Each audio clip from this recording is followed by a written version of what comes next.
Hello बच्चों, कैसे हो आप सब। उम्मीद करते हैं आप लोग अच्छे होंगे। मैं हूं कुमार हीरो सर और जैसा कि आप सब लोग जानते हैं कि मैं आप लोगों के लिए अभी जो एग्ज़ाम हुआ है क्लास 9th के मैथ्स का पेपर, उसमें हमने आपको ऑब्जेक्टिव सब बता दिया था पूरा 100 को क्वेश्चन। उसके बाद फिर हम आपको सब्जेक्टिव क्वेश्चन भी 1 से लेकर 15 तक का पिछले वीडियो में आपको आंसर बता दिया है। तो आज के वीडियो में हम आपको बताएंगे खास करके सवाल नंबर 16 से लेकर पूरा 30 नंबर तक। जो 2 नंबर वाला सवाल अभी हम लोग कर रहे हैं तो देख लीजिए एक बार।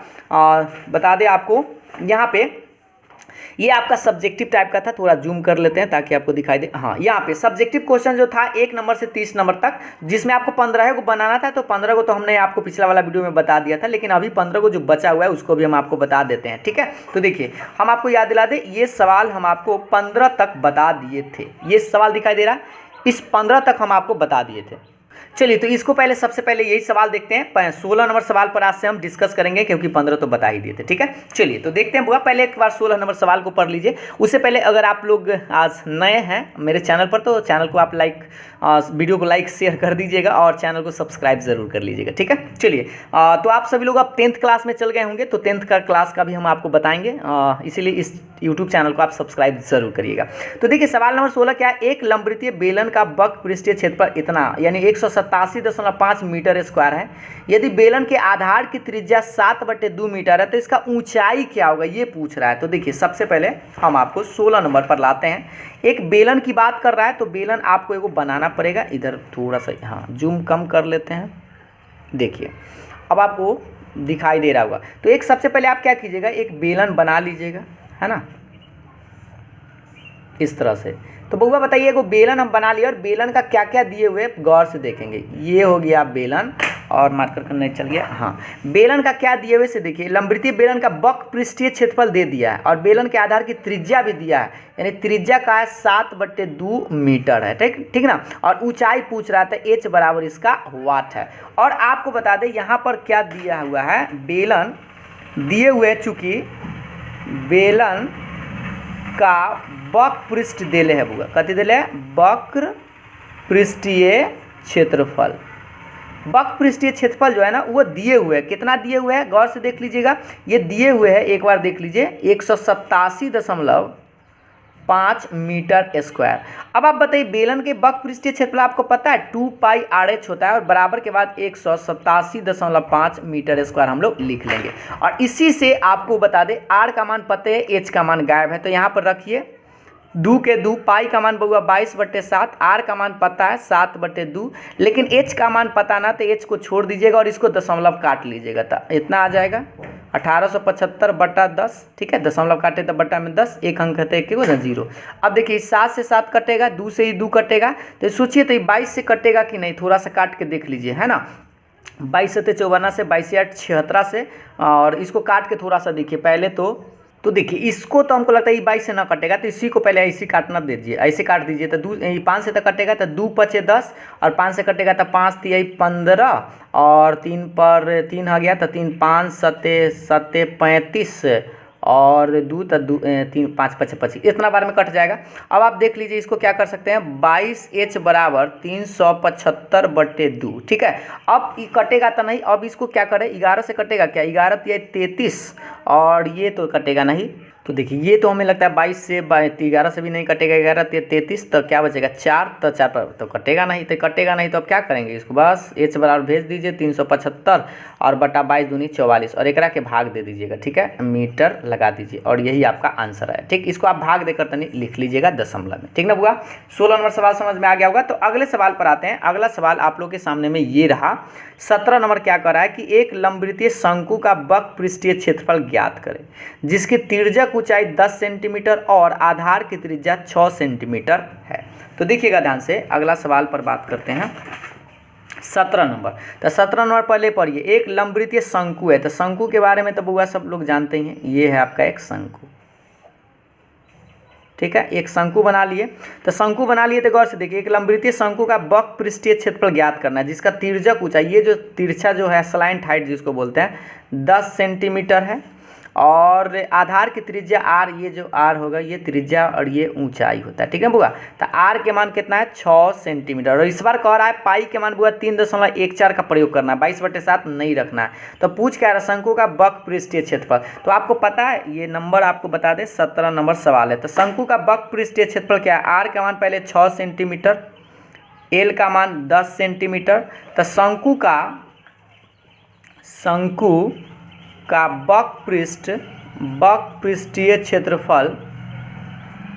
पृष्ठीय क्षेत्रफल क्या होता है बुआ, जानते हैं पाई आर एल होता है।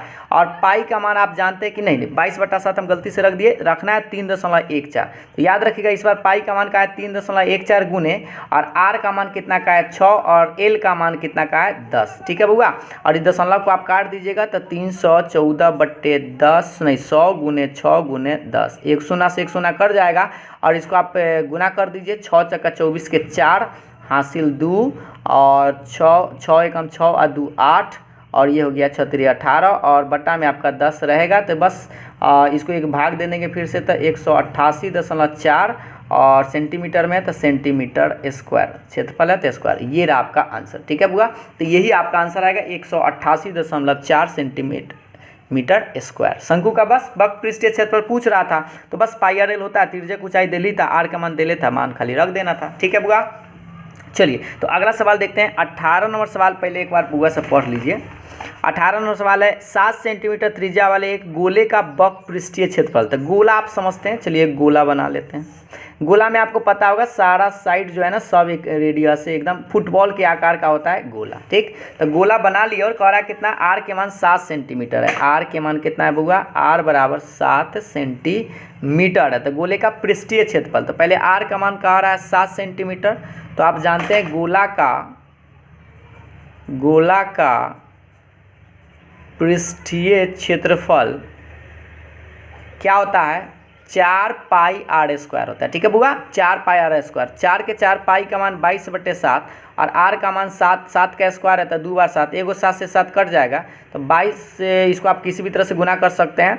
तो 22 चौक 88, 88 में 7 से गुना कर दीजिए, 8 से 56 के 6 हासिल 5, 8 से 56 और 5 56 और 5 61, 616, 56 और 5 61 है ना, हाँ ठीक है, सेंटीमीटर स्क्वायर। तो सेंटीमीटर स्क्वायर ये रहा आपका आंसर, ठीक है बुआ साहब। ये बड़ी आसानी से आप बना सकते थे, इसमें कोई ज़्यादा दम नहीं था। अगला सवाल देखिएगा, अगला सवाल 18 के बाद 19 नंबर है, किसी शंकु की ऊंचाई और तिर्यक ऊंचाई क्रमशः 24 सेंटीमीटर और 25 सेंटीमीटर है। तो इसका आयतन पूछ रहा है, किसका था, शंकु का। तो सबसे पहले आपको शंकु एगो बनाना पड़ेगा बुआ, देखिएगा। सवाल नंबर पहले हम आपको बता दें, सवाल नंबर क्या है, 19 नंबर सवाल है, ठीक है। शंकु आप समझते हैं, शंकु तो आप जानते हैं, चलिए एक शंकु बना लेते हैं। ये जोकर का टोपी जिसको आप बोलते हैं, एक शंकु बना लिए बुआ। और शंकु का त्रिज्या दिए हुए है, नहीं त्रिज्या दे ले है कि ना, तनी देख लीजिए।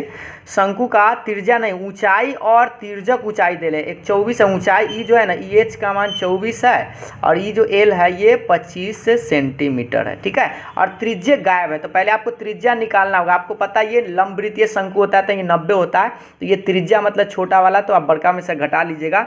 तो यहाँ पर आप गौर से देख लीजिए, एच का मान 24 सेंटीमीटर, एल का मान 25 सेंटीमीटर। तो आपको त्रिज्या निकालना होगा, तो त्रिज्या के लिए आप ही फॉर्मूला लगा दीजिएगा, रूट अंडर बड़का में से छोटका घट जाता है, तो L square minus H square ऐसे करके। और रूट अंडर एल मतलब कितना है, 25 का स्क्वायर माइनस में 24 का स्क्वायर कीजिएगा, तो कितना आएगा, 25 का स्क्वायर आप जानते हैं 625, और ये 24 का स्क्वायर 576, घटाएंगे तो कितना आएगा 49, 15 में से 6 गया 9, ठीक है 49 आएगा। 49 का वर्गमूल 7 होता है, तो 7 सेंटीमीटर आएगा। तो आर के मान तो आपको पता चल गया कि 7 सेंटीमीटर है। अब पूछ क्या रहा है बुआ, देख लीजिए सवाल 19 नंबर सवाल पूछ रहा है कि इसका आयतन, शंकु का आयतन। तो आपको पता है शंकु का आयतन, तो शंकु का बुआ आयतन क्या होता है, जिसको आप भी बोलते हैं, आयतन बराबर होता है 1/3 पाई आर स्क्वायर एच, ठीक है। 1/3 पाई का मान 22/7, आर का मान देख लीजिए अभी आप निकाल के ला 7, तो 2 बार 7 लिख लीजिए क्योंकि स्क्वायर है, और एच का मान दे दिया था कितना 24, ठीक है। अब इसको देखिए 7 से 7 कटेगा, और 3 से ये 8 बार में कट सकता है, 8 3 24, तो बस इसी को गुना करके लिख लेना था। तो 22 और गुना में 8 से 56, एक गुना कर लीजिए, बस आंसर जो आएगा वही आंसर होगा, ऐसे गुना कर देते हैं। 22 छक 32 से हासिल में 13, और 22 पच्चे 72 से 110 और 13 110 और 13 123, ये वाला आंसर आना चाहिए। तो 110 और हाँ ठीक है। और करने गया भाई कथी में है, सेंटीमीटर है, तो आयतन पूछ रहा था सेंटीमीटर क्यूब, ये रहा आपका आंसर। तो अगला सवाल देखिएगा। अगला सवाल आप लोग का है कि 20 नंबर 11.2 सेंटीमीटर त्रिज्या वाले गोले का आयतन, यह गोला है, गोला आप त्रिज्या दे दिया है, देखिएगा। चलिए अगला पेज उलट लेते हैं। सवाल नंबर 20, सवाल नंबर 20 कह रहा है गोला, एक गोला बना लीजिए और जिसका त्रिज्या दे दिया, गोला मतलब फुटबॉल के आकार का, ऐसे करके, ठीक है बउआ। तो त्रिज्या आपको पता है, आर का मान बउआ पता है, आर का मान लिख सकते हैं। आर का मान कितना का, 11.2 सेंटीमीटर। एक बार हम आपको दिखा दें, 11.2 सेंटीमीटर त्रिज्या है और आपसे गोले का आयतन पूछ रहा है। तो बताइए आर का मान बउआ कितना का, 11.2 सेंटीमीटर। और आयतन के लिए आप जानते हैं इसको दशमलव काट सकते हैं, चलिए बाद में लिख देंगे। तो गोला का आयतन, गोला का क्या लिखेंगे बुआ, आयतन क्या होता है, आयतन आप जानते हैं 4/3 पाई आर क्यू होता है। तो 4/3 पाई का मान क्या लिखेगा, 22/7 और आर का मान बुआ इस बार रखना है 11.2 गुने 11.2 अब बस अब एकरा के तनी काट कूट तक करना पड़ेगा। अब कैसे काट कूट कीजिएगा देख लीजिए। 22 चौक, ये तो कोई कट्टे उट्टे वाला हमरा न लगता है, तो एकरा चलते तो छोड़ देते, पाइये छोड़ दीजिएगा, ज़्यादा दिमाग न लगाइएगा, ये पाई छोड़ दीजिए और एकरा के क्या कीजिएगा, एकरा तो क्यों करना होगा, यानी कि आपको तोड़ना तो पड़ेगा। ये कटेगा 7 से कम 7 और 4 बचेगा, 7 छक 42। हाँ एक 7 से तो ये कट सकता है, चलिए इसको हम काट ही देते हैं, चलिए इसको हटाते हैं। 4/3 और 22/7 छोड़ देते हैं, दशमलव काटिए तो 112/10, 112/10 और 112/10, ठीक है बउआ। अब ये देख लीजिए 7 एकम 7 और 4 बचा था, 7 छक 42 कट जाएगा, ठीक है। तो 16 बार में कट जाएगा और ये 3 से कटेगा, 3 से तो नहीं कटेगा, 3 3 9 नहीं कटेगा, ठीक है। तो अब बउआ करना क्या होगा, अब सबको गुना कर लेना होगा। 22 चौक 88 में 16 से, फिर 112 से, 112 से और बटा में देख लीजिए 3 गो शून्य है और 3 गो, यानी 3 पर 3 गो शून्य, ठीक है। 4 गो शून्य दे दिए, गलती से मिस्टेक हो गया। और याद रखिएगा सेंटीमीटर है, सेंटीमीटर है तो सेंटीमीटर क्यूब लगा दीजिएगा, गुना उना करके आप खुद से जोड़ लीजिएगा, ठीक है। इतना तो आप लोग कर ही सकते हैं। अगला सवाल देखिएगा। अगला सवाल ये रहा, इसको आप भाग दे के गुना उना करके भाग दे दीजिएगा, ठीक है। चलिए तो ये 21 नंबर सवाल क्या करा है अगला, कि एक टीम ने फुटबॉल के 10 मैचों में निम्नलिखित गोल की, ये जो गोल की संख्या है, और गोलों के माध्य निकालना है और बहुलक निकालना है। तो देखिएगा ध्यान से 21 नंबर सवाल, 21 नंबर सवाल को क्या करना, क्या बुआ, माध्य और बहुलक निकालना है। तो आंकड़ा क्या क्या है देख लीजिए, 2 है, 3 है, 4 है, 5 है, 0 है और 1 है, 3 है, 3 है, 4 है और 3 है। तो याद रखिए आपसे पूछा जाता है एक माध्य निकालना, तो माध्य का क्या करते हैं बुआ, सबको जोड़ के आज जय को संख्या तय से भाग दे देते हैं। तो लिख देंगे 2 + 3 + 4 + 5 + 0 + 1 + 3 + 3 + 4 + 3 और बटा में कई गो पूरा संख्या है, 10 गो है तो 10 से भाग दे देंगे। तो बउआ बताओ सबको जोड़ सकते हैं क्या, जोड़ लीजिए, यहाँ से जल्दी जुड़ जाएगा। देखिए 3 3 6 4 10 13 14 5 19 19 और 4 23 3 26 और 2 28 और 28 के बट्टा में 10 आएगा। अब बस इसको आप भाग दे देंगे। बताइए कोई लड़का कि 28 में 10 से भाग देंगे तो कितना आएगा, 2.8, बस यही आपका आंसर आ जाएगा, बस ठीक है। 10 से भाग दे देंगे। और इसी में जानते हैं इसमें आपको बहुलक भी पूछ रहा था, तो बहुलक मतलब क्या होता है, सबसे अधिक बार आने वाला चर मान, सबसे अधिक बार आने वाला चर मान। तो सबसे ज़्यादा कौन आया है इसमें, देखिए तो 2 2 2 1 के 12, लेकिन गौर से देखिए ये मार्कर चेंज करके बताते हैं, ये 3 3 3 3, तो 3 ही ना सबसे ज़्यादा बार आया है, इसका मतलब बहुलक इसका 3 आएगा। बस यही आपको लिखना था। तो 21 नंबर सवाल बड़ी आसान था, आप आराम से माध्य का मतलब सबको जोड़ के, 10 को संख्या था तो 10 से भाग, बहुलक का मतलब होता है जो सबसे ज़्यादा बार आया है वही उसका बहुलक कहलाता है। तो अगला सवाल देखिएगा 22 नंबर, एक क्रिकेट मैच में एक बल्लेबाज खेले गए 24 गेंदों में से 4 को चौका मारता है और चौका 9 मारे जाने की प्रायिकता पूछ रहा था। यह भी सवाल एकदम ऐसा ही सवाल आपको पिछले साल भी आया था। तो देखिए 22 नंबर 22 के बाद 23 नहीं 21 नंबर सवाल था ना क्या, ये तो हम, हाँ 21 नंबर था। अब हम बात करते हैं 22 नंबर सवाल की तरफ। तो 22 नंबर में कै गो मैच खेला है बुआ, 24 गो पूरा मतलब गेंद खेला है। तो कुल जो गेंद है लिखेंगे टोटल गेंद जो है ना वो 24 गो है, और चौका कै गो पर मारा है, चौका मारा कै गो पर है, 4 गो गेंद पर। कै गो गेंद पर बुआ? 4 गो गेंद पर चौका मारा है। तो चौका 9 मारा कै गो गेंद पर, चौका 9 मारा, तो 9 मारा कै गो गेंद पर, तो 24 में से 4 घटा लीजिएगा, तो बस 20 गो गेंद पर वो चौका नहीं मार पाया है। तो बताइए इसका प्रायिकता पूछ किसका रहा है? चौका 9 मारने का। तो ऐसे लिख दीजिए चौका 9 मारना की प्रायिकता। तो बस जितना 9 मारे वाला 20 गो है तो 20 ऊपर और नीचे टोटल लिखेगा, तो 24 गो है। बस इसको काट दीजिएगा ध्यान से। और 4 से कटेगा तब 4 पचे और 4 छक्का, यानी 24 होता है। तो 5/6 इसका आंसर आप लोग को आएगा। आधा आधा करके भी आप काट सकते हैं, ठीक है।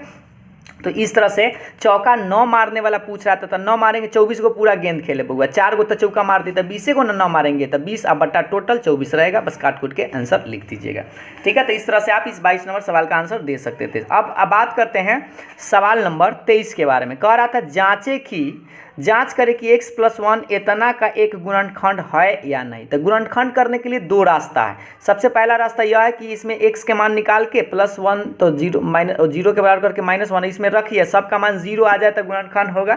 या दूसरा तरीका है कि इसको आप भाग दे के देख लीजिए, पूरा पूरी कट जाएगा तो समझिए गुणनखंड है, पूरा पूरी न कटेगा तो गुणनखंड नहीं है। तो चलिए हम आपको बताते हैं, इसको भाग देकर ही बता देते हैं। 23 नंबर सवाल भाग देकर आप चेक कर लीजिए इसको। तो x³ प्लस में x² प्लस में x + 1, ठीक है बउआ। अब इसको ना भाग देकर ही हम आपको बता दें, तो ऊपर ऐसे लिख सकते हैं x² x³ है तो x² से गुना करना होगा। x² मार्कर को चेंज करके लिखते थे, ये x² है तो गुना करेंगे तो x³ x² में तो ये x² आ जाएगा, माइनस माइनस ही कट जाएगा, यह भी कट जाएगा, तो x + 1 बचेगा। तो सोचिए x + 1 है तो अब एक बार में लगाएंगे +1 से, तो ये x + 1 ही आएगा, यह भी सब कट जाएगा। तो कट जाएगा तो जैसे याद रखिएगा, अगर शेष 0 आ जाए मतलब कट कुट जाए, तब समझिएगा कि x + 1 जो है बउआ x² x³ plus x² plus x + 1 का एक गुणनखंड है, एक गुणनखंड है। बस इतना आपको लिख देना था। बस भाग देकर चेक कीजिएगा, पूरा पूरी कट जाएगा तो वह गुणनखंड होगा, पूरा पूरी न कटेगा शेष तन को बच जाए तो वह गुणनखंड नहीं होगा, ठीक है। अब आप लोग को हमको लगता है समझ में आ गया होगा ये सवाल 23 नंबर। तो अगला सवाल पर आते हैं बउआ। 24 नंबर सवाल देखिएगा, और 24 नंबर सवाल बड़ा बउआ वाला था। देखिए पेज को पहले पलट लेते हैं। 24 नंबर सवाल देखिएगा, थोड़ा सा जूम करके आपको दिखाते हैं, दिख रहा है ना। 24 नंबर सवाल यह है कि सरल करें √5 - √2 और √2 + √5। ये तो बड़ा सवाल आसान था। 24 नंबर सवाल देखिएगा, आप लिखते हैं √5 - √2 और गुना के बाद है √2 + √5, ये वाला। अब जानते हैं इसको एक लाइन थोड़ा सा दिमाग लगाना यह था कि √5 - √2 बाद में इसको ऐसे लिख देते हैं, ये √2 + √5 है ना, इसको उलट के लिख देते हैं ताकि आपको एक जैसा दिखे। एगो फार्मूला याद है, a - b × a + b, इसका एक फार्मूला होता है a² - b²। ये एक फार्मूला याद होगा तो बस यहाँ पर ये फार्मूला लगा सकते हैं, एकदम माइनस में एकदम प्लस में है ना, तो लिख दीजिए a² और -b² ऐसे करके। तो बताइए √5 का स्क्वायर सीधा 5 और √2 का स्क्वायर सीधा 2, तो 5 में से 2 घटाएंगे तो कितना आएगा 3, और ये रहा आपका आंसर। बस इतना ही बना देना था और आराम से 2 नंबर आपको मिल जाता। चलिए तो अगला सवाल देखिएगा, 25 नंबर सवाल बउआ। 25 नंबर सवाल क्या कह रहा है देखिएगा ध्यान से, कि k का मान ज्ञात करें जबकि x - 1 px इतना का एक गुणनखंड है। तो गुणनखंड होता है तो याद रखिए इसमें x का मान निकाल लीजिएगा और इसमें रखिएगा तो वह 0 के बराबर करेगा। तो सबसे पहले आप क्या कीजिए, px बराबर जो दिए हुए हैं ना उसको आप पहले लिख लीजिए। तो x² + x + k ई दिले है, ठीक ना। और गुणनखंड कौन है बउआ, x - 1। तो सबसे पहले हम क्या करेंगे, चूँकि x - 1 जो है वो px का एक क्या है बउआ, गुणनखंड है। तो जैसे ही याद रखिएगा गुणनखंड है ना, तो इससे आप x का मान निकाल लीजिएगा। तो x - 1 बराबर 0 करके इससे x का मान आ जाएगा। तो x का मान कितना आएगा 1, तो इसीलिए आप लिख दीजिएगा p1 किसके बराबर, 0 के बराबर। क्योंकि 1 आएगा तो 1 के लिखिएगा, यहाँ जो भी आए 0 के बराबर करके वही लिख के, और इस सारा जगह आप 1 रख दीजिएगा। तो बताइए सारा जगह 1 रखेंगे तो क्या होगा, 1 का स्क्वायर प्लस 1 प्लस k किसके बराबर, तो यह 0 के बराबर। इससे आपको k का मान निकल जाएगा, 1 का स्क्वायर 1 प्लस 1 प्लस k बराबर 0। इधर बना लीजिएगा थोड़ा सा, 1 और 1 कितना होगा 2 प्लस के बराबर 0, इससे आप के का मान निकाल सकते हैं +2, इधर आके -2, और यही आपका आंसर है। ठीक है, तो इस तरह से कह सकते हैं कि के का मान कितना आएगा, यहाँ पर -2 आएगा तो कहेंगे कि x - 1 इसका फैक्टर हो जाएगा। ठीक है, तो इस तरह से इस सवाल को आप बना सकते थे 25 नंबर। अब बुआ आगे सवाल की बात करते हैं, देखिएगा अगला सवाल ये रहा आप लोग के सामने में 26 नंबर गुणनखंड करना है। तो गुणनखंड करना है, यह भी सवाल हमें लगता है आसान ही था। सवाल नंबर देखिए, गुणनखंड करना क्या, ax², थोड़ा सा इसमें लेकिन दिमाग आपको लगाना पड़ेगा। देखिएगा ध्यान से, हम लिख देते हैं पहले क्वेश्चन को -cxyz²। ठीक है बुआ, दिखाई दे रहा है सवाल की ना? हाँ अब दिखाई दे रहा। ये सवाल आपको लिखा हुआ था, इसको गुणनखंड करना है। तो सबसे पहले आप कुछ बताइए, इसमें से मिलता क्या है बुआ? ए ना मिलता है, बी नहीं मिलता है, चलिए एक्स मिलता है, लेकिन एगो एक्स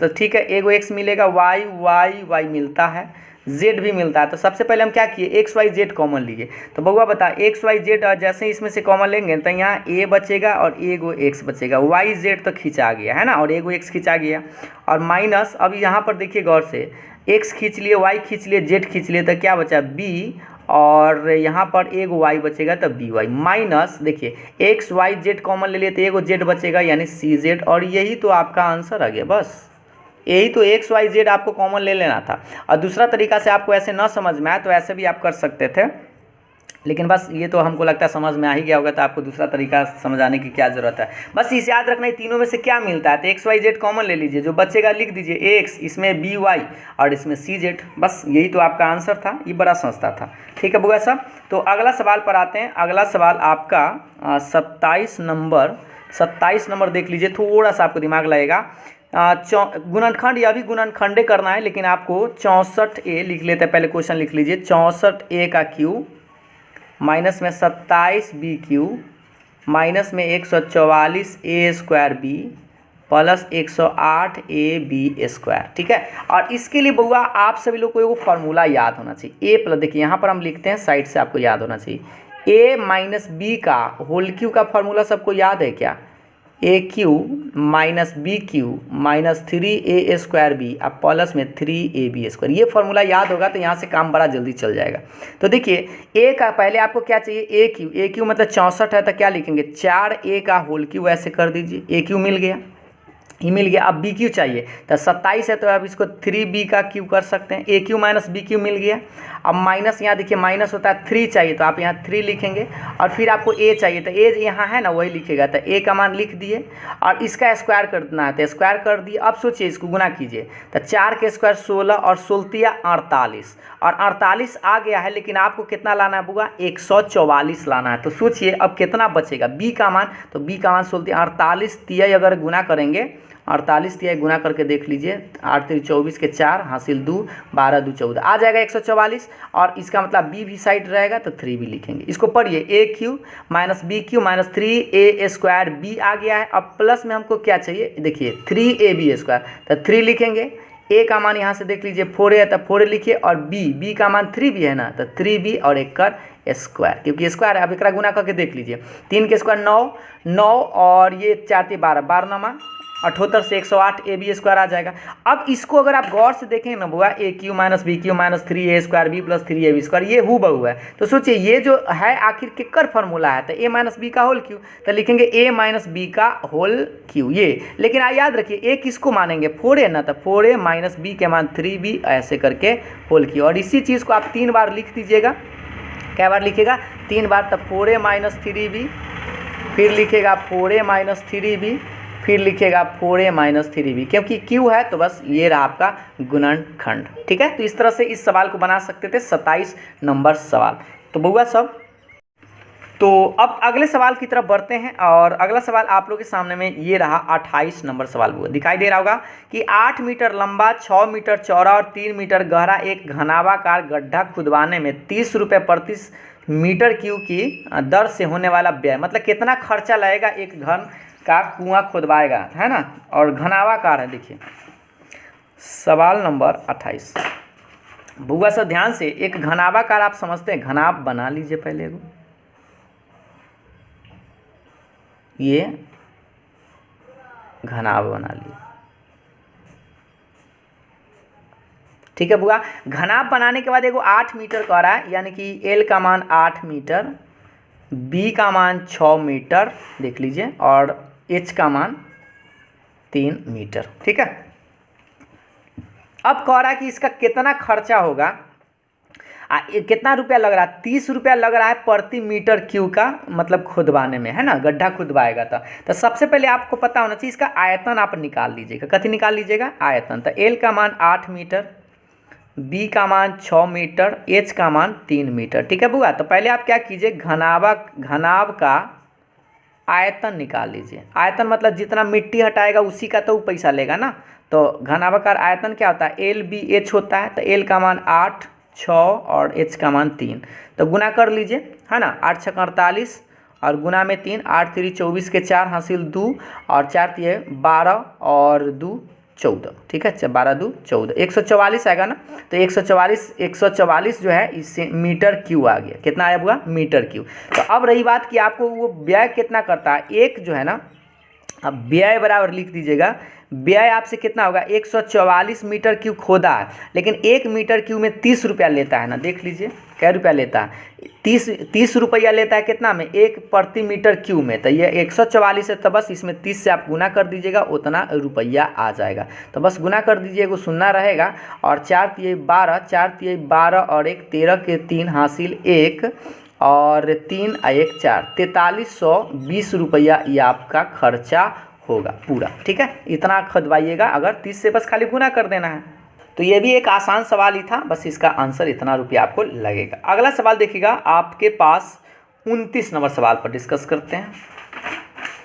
देखिएगा 29 नंबर सवाल ये रहा आप लोग के सामने में। के का मान ज्ञात करें जबकि x बराबर 2 और y बराबर 1 समीकरण इतना का एक हल है। तो हल करने का मतलब देखिए इसको 29 नंबर सवाल नंबर 29 क्या कर रहा है, के का मान निकालना है जब x बराबर 2 और y बराबर 1 एकर हल है। तो कितना है, समीकरण पहले कितना दे ले, 2x प्लस 3y बराबर के दे ले। ठीक है भैया, इसको समीकरण 1 मान लीजिएगा। और इसमें कह रहा है कितना, x बराबर 2 और y का मान 1 रखने पर हल कह रहा है ना, ये हल कह रहा है, इसका मतलब इसमें आप x का मान y का मान रख दीजिएगा, उससे k का मान निकल जाएगा। तो बताइए यहाँ पर 2 के 2 रहेगा, x का मान 2 बोला है, 3 के 3 रहेगा, y का मान 1 बोला है, बराबर के बाद k रहेगा। तो बताइए 2 दूनी 4 अब प्लस 3 में 1 से 3 बराबर k, ये कितना है 7 बराबर k, इसीलिए इसका मान हो गया k का मान 7। ये रहा आपका आंसर। ठीक है, बड़ी आसान सवाल था, x का मान y का मान दे लेते हमें रख देना था, उससे k का मान निकल जाता। और इस तरह से आप इस सवाल को कंप्लीट कर सकते थे 29 नंबर।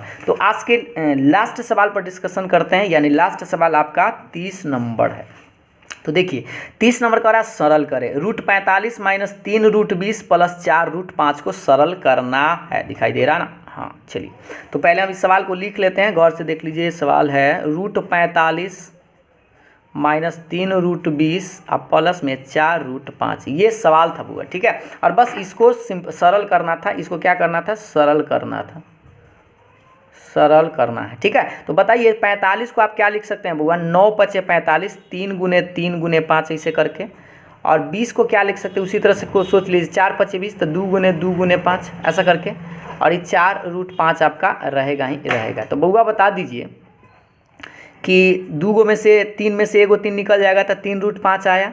और ये 2 एगो निकलेगा, 2 निकल जाएगा, तो 3 गुने 2 और गुने एगो √5 आएगा। और प्लस में 4 √5 तो आपका बेचारा ही है। इसी को इधर बढ़ाते हैं, तो ये 3 √ देखिए इसको आगे क्या करेंगे, पहले तो बेचारा रह जाएगा, ये 3 दूना क्या हो जाएगा 6 √5 और ये प्लस में 4 √5 बेचारा 10 के 10। अब सोचिए जात वाला को जोड़ दीजिए, 3 गो √5 है और ये 4 गो √5 है, तो 4 3 कितना हो जाएगा 7 गो √5 में से 6 गो √5 घटा लीजिएगा। तो बताइए 7 गो √5 में से 6 गो √5 घटेगा ना, तो 1 गो √5 बचेगा, मतलब सीधा सीधी √5 आपका आंसर आएगा। ठीक है, तो बस इस तरह से आप इस 30 को सवाल को आप आसानी से बना सकते थे, लेकिन आपको 30 को सवाल नहीं बनाना था, आपको कोई 15 को सवाल बनाना था, जो वही सवाल बनाना था जो आपको आसान लगेगा। तो आज हमने आपको 30 को जो है 2 नंबर वाला सवाल जो है 2 अंक का सवाल जो था वो हम आपको पूरा बता दिए हैं 30 के 30। तो अंत लास्ट में हम आपको फिर आपको अगले दिन अगर आप बोलेंगे तो हम इसका सब्जेक्टिव भी आपको 4 को क्वेश्चन बनाकर बता देंगे। ठीक है, 8 को पूछा जाता है लेकिन आपको 4 को क्वेश्चन बनाना है। तो चलिए आज के लिए इतना ही, और अगर अभी तक आप लोगों ने मेरे चैनल को सब्सक्राइब नहीं किया तो जल्दी से सब्सक्राइब कर लीजिए, क्योंकि आप 10th में अब आ गए हैं तो 10th का वीडियो भी आप लोगों को मिलते रहेगा। चलिए, तो वीडियो को लाइक और शेयर दोस्तों के साथ ज़रूर करिएगा। तो आज के लिए इतना ही, फिर मिलते हैं नेक्स्ट वीडियो में, तब तक के लिए बाय बाय, थैंक यू।